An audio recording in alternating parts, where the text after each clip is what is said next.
नमस्कार and welcome back. Modi ji ने राहुल का जनाजा निकाल दिया। अब मोदी जी का एक स्टाइल है, वो खुद कई काम खुद नहीं करते, उनको कहीं ना कहीं से सपोर्ट आ जाती है और मोदी जी की हेल्प हो जाती है। अब आज प्रधानमंत्री मोदी और अमित शाह दोनों मुझे लगता है सेलिब्रेट कर रहे होंगे। क्यों? क्योंकि राहुल गांधी का जो हाइड्रोजन बॉम्ब था उसकी तो हवा निकल गई और वो हाइड्रोजन बॉम्ब कांग्रेस के ऑफिस के अंदर जाकर गिर चुका है। प्रशांत कपूर ने कपूर कह दिया, प्रशांत किशोर ने, जो कि मोदी जी के पहले स्ट्रेटजिस्ट होते थे, अब उन्होंने मोदी जी की टीम का और मोदी का सपोर्ट करना शुरू कर दिया। और कांग्रेस के यानी कि कांग्रेस के युवराज राहुल गंदगी का जितने भी एलिगेशंस थे उन सब के ऊपर उन्होंने पानी फेर दिया। आज ब्रेकडाउन करते हैं कि कैसे राहुल का जनाजा निकला है और यहां तक कि प्रियंका गंदगी भी अब बाहर आ गई है। उसने भी राहुल गांधी के सारे प्लान्स को चौपट कर दिया। प्रियंका को अगले वीडियो में मैं पूरा डिटेल में कवर करूंगा। आप हैरान रह जाएंगे किस तरह से ये बहन और जीजा मिलकर राहुल को जीरो करना चाहते हैं। क्यों? क्योंकि एक पैटर्न है। आपको मालूम है कि रॉबर्ट वाड्रा वो खुद पॉलिटिक्स में आना चाहते हैं, लेकिन सोनिया गंदगी की एक मंशा है कि राहुल बाबा के सामने कोई कंपटीशन फैमिली में खड़ा नहीं होना चाहिए। इसलिए वो पिंकी को, जीजा जी को वो थोड़ा दूर रखती है राहुल से, क्योंकि राहुल फ्यूचर पीएम है। कांग्रेस के अंदर पीएम का मतलब होता है परमानेंटली मेंटल। तो ये जो पीएम मटेरियल है इसको पहले पूरा ट्राई करेंगे और जब ये इरेलीवेंट हो जाएगा उसके बाद किसी और का नंबर आएगा। चलिए, उसकी जिद में भारत का फायदा हो रहा है। लेकिन जो कांग्रेस है, कांग्रेस जब सत्ता में होती है तो कोई एलिगेशन नहीं होता, सिर्फ ऑपोजिशन के ऊपर एलिगेशन होते हैं। लेकिन ये वो पार्टी जिसने 65 साल देश के ऊपर राज किया हो, अब 3 लगातार इलेक्शंस हार चुके हैं। ये अनप्रेसिडेंटेड है। कभी भी ऐसा आपको दिखता नहीं है। एक पार्टी जिसने बहुत लंबे टाइम तक एक देश के ऊपर राज किया हो, वो आहिस्ता आहिस्ता फिजल आउट होती है। अब तो रीजनल पार्टीज उनके साथ एसोसिएशन भी करना नहीं चाहती। ये तो पैटर्न है।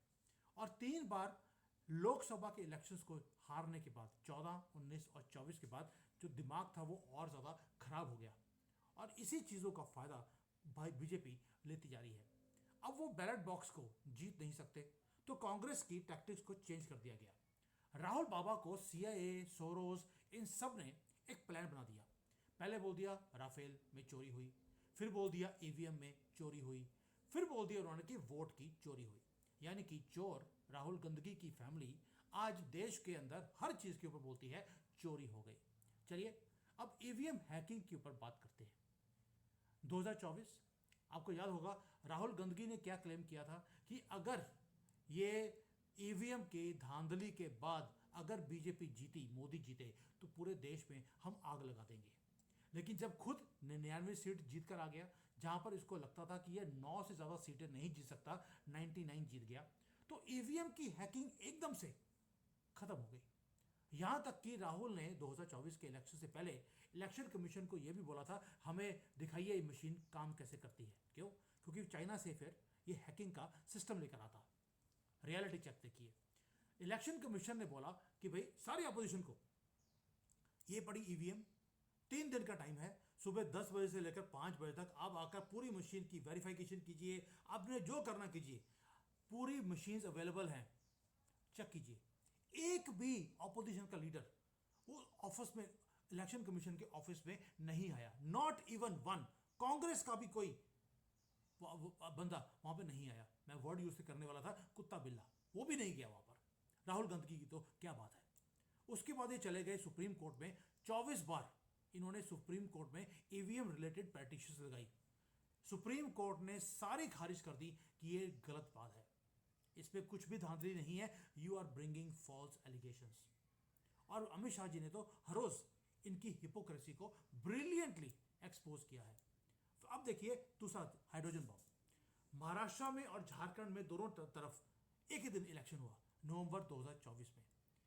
कॉन्ट्रडिक्शन देखिए राहुल गांधी की, सेम दिन सेम ईवीएम यूज किया गया 2 स्टेट इलेक्शंस में। महाराष्ट्र बीजेपी जीत गई और कांग्रेस का रिस्पॉन्स था ईवीएम हैक किया गया है। झारखंड कांग्रेस जीत गया और कांग्रेस वहां पर बेशर्मी से भाग के ओथ लेने चले गए, कहीं इनके मंत्री खरीद ना ले बीजेपी और कहीं गवर्नमेंट ना बना ले। 1 घंटे में वहां पहुंच गए जीत के बाद। वहां पर ईवीएम का रोना नहीं गाया गया। यानी कि ईवीएम महाराष्ट्र में फॉल्टी था, चोरी किया था, लेकिन झारखंड में बिल्कुल परफेक्ट था। सेम डे सेम मशीन, और लॉजिक कोलैप्स हो जाता है यहीं पर अपने ही स्टेटमेंट के अंदर। बट मेरा क्वेश्चन आपसे सिंपल है कि जब ये बोल रहे हैं अभी कि वोट चोरी, वहां पर मुसलमान कितने, मेजॉरिटी जो बिहार है वहां पर मुसलमान आ गए हैं, कहां से, पूरे भारत से, बांग्लादेश से, रोहिंग्या से। और वो क्या बोलते हैं, वो बोलते हैं हम बुर्का नहीं उतारेंगे। क्यों? क्योंकि वोट चोरी करना है। यानी कि कांग्रेस जो खुद वोट चोरी करती है, हलाला करने के लिए सब कुछ खोल देंगे, लेकिन वोट देने के टाइम पर हम बुर्का नहीं उतारेंगे। तो ये वोट चोरी नहीं है क्या? एक एक मुसलमान जो है, जो मर चुके हैं, उसके नाम पर भी वोटिंग होती है। बांग्लादेशी जो है भारतीय बनकर वोटिंग करते हैं, क्या ये वोट चोरी नहीं है? और यही चीजें बार बार योगी जी, मोदी जी ये हर रोज उजागर कर रहे हैं। इसका जनाजा हर रोज निकल रहा है, जो वैसे तो इज्जत थी नहीं, अगर कोई थोड़ी बहुत रह भी गई थी कांग्रेसियों के दिमाग में, वो भी खत्म कर दी। दोस्तों अब आयरनी देखिए कांग्रेस की। पहले ईवीएम बेस्ड इलेक्शंस होते भी थे और ईवीएम को ही कटघरे में खड़ा कर दिया। जब कांग्रेस जीतती रही 2002 से लेकर 2002 में जीते, 2009 में जीते, तो ईवीएम बिल्कुल सही था। और राहुल गांधी आज भी उसी ईवीएम को यूज कर मल्टीपल जगह से वो जीतता भी है, कोई कंप्लेंट नहीं होती। लेकिन अगर मोदी जी जीतते हैं तो ईवीएम में धांधली है। अब ईवीएम का जब पता लग गया कि ये हमारा कार्ड नहीं चल सकता, तो वोट चोरी के ऊपर आ गए।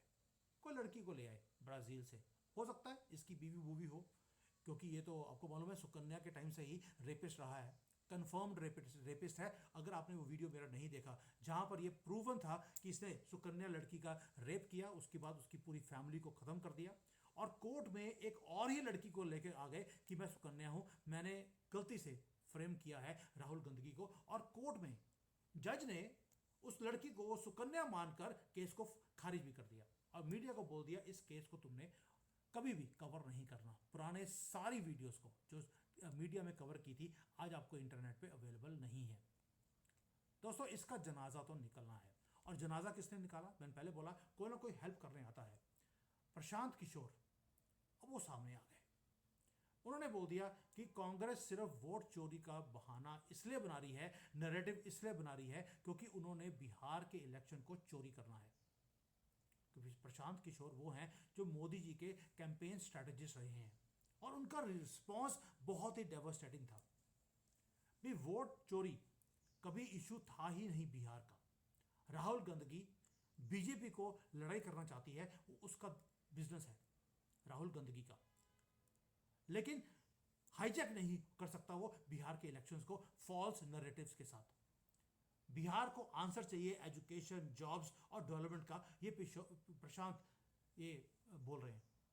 लेकिन ये कॉन्स्पिरेसी थ्योरीज के साथ तुम इलेक्शन नहीं जीत सकते राहुल गांधी, मोदी जी की भाषा बोल रहा है वो। ये मोदी जी का फॉर्मर एलाई है, और उसकी जो स्टेटमेंट्स हैं वो रेजोनेट कर रही हैं वहां के बिहार के लोगों के साथ।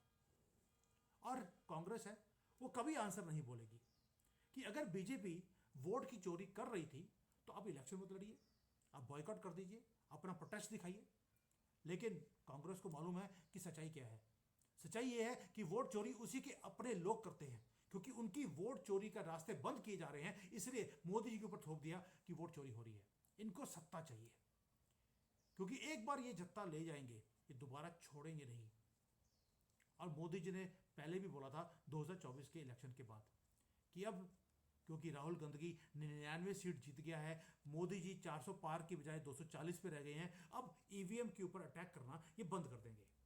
और आपको मालूम है कि जैसे ही इलेक्शंस का रिजल्ट आया जून 4 को 2024, ईवीएम के ऊपर जितने भी क्वेश्चंस थे वो बिल्कुल साइलेंस हो गया। ये है राहुल गांधी की डेमोक्रेसी। मैं हमेशा बोलता हूं डेमोक्रेसी का मतलब राहुल गांधी के लिए है डीमन क्रेजी, कि जितने डीमंस हैं उसको क्रेजी कर दो। और इनके डीमंस वही 30 करोड़ इलीगल जिहादी जो भारत में इलीगली रह रहे हैं। अब आते हैं दोस्तों, एक पैटर्न है कांग्रेस का। मोदी जी बार बार बोलते हैं कि इनकी स्ट्रैटेजी है, ये ईवीएम के बारे में बात ही नहीं है। कोई भी देश में तरक्की की बात होगी, कांग्रेस का राहुल बाबा अपोज करेगा। यूपीआई लेकर आए, अपोज किया गया। भारत आज वर्ल्ड में लीड कर रहा है डिजिटल ट्रांजैक्शंस के अंदर। आधार को लेकर आया गया तो सुप्रीम कोर्ट में बार बार जाकर इन्होंने चैलेंज किया। ईवीएम में हम आज इलेक्शन करते हैं, कुछ घंटों में पूरे कंट्री का रिजल्ट आता है, जबकि अमेरिका के अंदर भी हफ्तों लग जाते हैं। और आज कंट्रीज, जो बाकी की कंट्रीज हैं, वो भारत से हेल्प मांग रही हैं कि जिस तरह से आप इलेक्शन करते हैं, जैसे आपने आधार किया है, जैसे आपने यूपीआई को इंप्लीमेंट किया है, हमें भी बता दीजिए कैसे करना है। और कांग्रेस आज भी कौन सी सदी में बैठी है? 1400 साल पुरानी जो मेंटालिटी है उसी में बैठी है। हम 21वीं सदी में जा रहे हैं, ये 14वीं सदी में ये पहुंच रहे हैं। क्यों? क्योंकि उसी ब्लड ग्रुप का ये मेंबर है। दोस्तों, 3 इलेक्शन हारने के बाद कांग्रेस का दिमाग अब ऐसा हो गया है कि जो इनके दिमाग में था कि इस कंट्री का राजा तो हम ही बनेंगे, और एक बार बन गए तो हम कुर्सी को नहीं छोड़ेंगे, बीजेपी को दोबारा नहीं आने देंगे। वो अभी भी चैलेंज करता है, एक दिन तो कहता मेरा टाइम आएगा। मोदी योगी कब तक है? जब हम सत्ता में आएंगे तो सत्ता छोड़ेंगे ही नहीं। क्यों? क्योंकि मोदी को सपोर्ट करने वालों को ही हम खत्म कर देंगे। अब मोदी जी क्या कर रहे हैं? इसको इररेलेवेंट कर रहे हैं पूरे भारत के अंदर। तभी बोल रहा हूं, इसका जनाजा परमानेंटली वो निकाल कर छोड़ेंगे। प्रॉब्लम मशीन में नहीं है, प्रॉब्लम है मैसेज में। मैसेज ये है कि दुनिया भर में जाकर ये बोलता है कि डेमोक्रेसी खतरे में है। और क्या बोल दिया?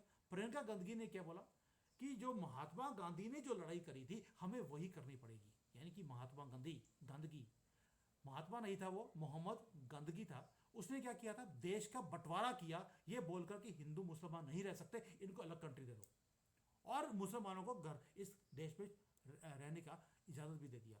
उसके बाद वो ईस्ट और वेस्ट पाकिस्तान के बीच में सड़क जो बनाना चाहते थे, उसके कारण उनकी हत्या की गई।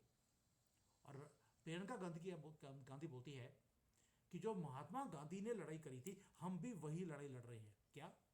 देश को बंटवारा दोबारा से करवाना है, क्योंकि उन्होंने भी लड़ाई करी थी। हिंदुओं को बोल दिया कि तुमने मुसलमानों के साथ लड़ाई नहीं करनी, वो अगर आपका रेप भी करते हैं तो आप कोई बात नहीं, उनकी त्रिशला खत्म हो जाएगी, तो उसके बाद वो शांति से रह जाएंगे। उनकी त्रिशला कभी खत्म नहीं हो सकती।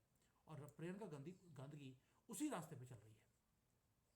और अब जो इंडियन वोटर है इतना बेवकूफ़ नहीं है, ना ही बिहार के लोग इतने बेवकूफ़ हैं। उन्हें मालूम है कि कॉन्स्पिरेसी थ्योरी क्या होती है, और उससे आप इलेक्शन नहीं जीत सकते। और इसलिए जो राहुल गांधी का जो जनाजा निकला है इस बार बिहार के इलेक्शन में, मुझे लगता है कि अब ये वेस्ट बंगाल का जब इलेक्शन होगा तो मुद्दा कुछ और लेकर आएगा। ईवीएम, वोट चोरी, ये तो खत्म हो गए।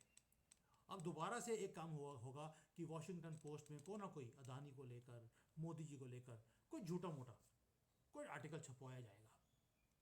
और उसके बाद ये अगले इलेक्शन में, उससे पहले, क्योंकि अब हिंडनबर्ग की दुकान बंद हो चुकी है, सोरोज ने सपोर्ट करना बंद कर दिया है, और कोई मुद्दा रहा नहीं, तो इसलिए फॉरेन के जो लिब्रांडुओं के न्यूज़पेपर्स हैं, उनके जो टीवी चैनल्स हैं, उनको यूज़ किया जा रहा है भारत को बदनाम करने के लिए, और उन मुद्दों को इलेक्शन के बीच में यूज़ करने की कोशिश की जा रही है। इसीलिए मैं बोल रहा हूँ, भगवान की कृपा है मोदी जी के ऊपर।